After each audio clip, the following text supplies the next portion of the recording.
This is BBC News. These are the latest headlines in the UK and around the world. King Charles prepares to host a Buckingham Palace reception for the dignitaries in London who are here to attend Queen Elizabeth's funeral on Monday.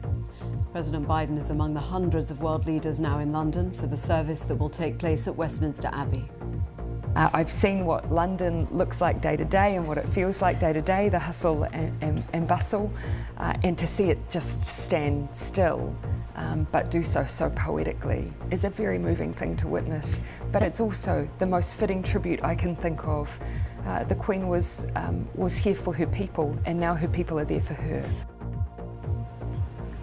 I'm Karen Giannoni in Westminster, where mourners have less than one full day left to pay their respects to the Queen. I'll be speaking to some of the tens of thousands who already have. In other news, millions of people in southwestern Japan have been forced to leave their homes as the region braces itself for the biggest typhoon in decades. Ukraine says more than 59 bodies have now been recovered from a mass burial site in the recently liberated city of Izum.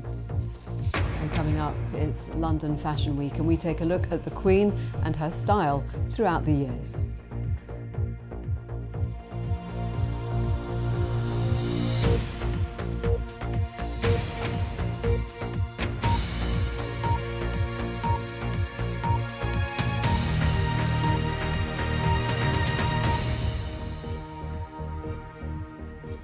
Hello and welcome if you're watching in the UK or around the world. King Charles III will host a reception for hundreds of world leaders and royals at Buckingham Palace later today, ahead of Queen Elizabeth's funeral on Monday. Tens of thousands of people are still queuing to file past the late Queen's coffin in Westminster Hall on the final full day of lying in state. The line is expected to close later today, so officials have advised people thinking of joining the queue not to set off to avoid disappointment. We can go to my colleague Karen Giannoni, who's in Westminster. Karen.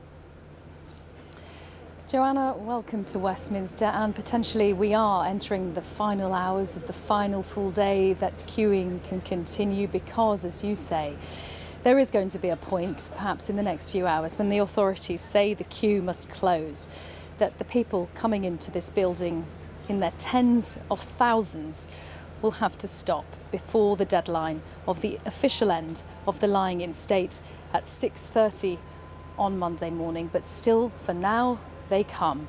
13 hours is what these people have walked through the night to be where you can see them now, going through the phenomenon known as the snake that condenses so many people into such a small area but reduces the length of the queue. You could see with your eyes. It's a deceptive view of Westminster when you reach the beginning of this. You've still got all this sea of people to shuttle back and forward through before you finally come to the tight security behind us, where you go through airport-style queues in a white tent that you can now see, and that takes you on your final approach into Westminster Hall itself. But as you've been seeing in the many hours of coverage of the queue and the people coming through, all the hours, all the steps, the weariness, the tiredness, those desolate hours in the middle of the night when the queue stops for an unidentified amount of time for no reason at all, it seemed, before continuing on. Even those dark moments when people felt bleakest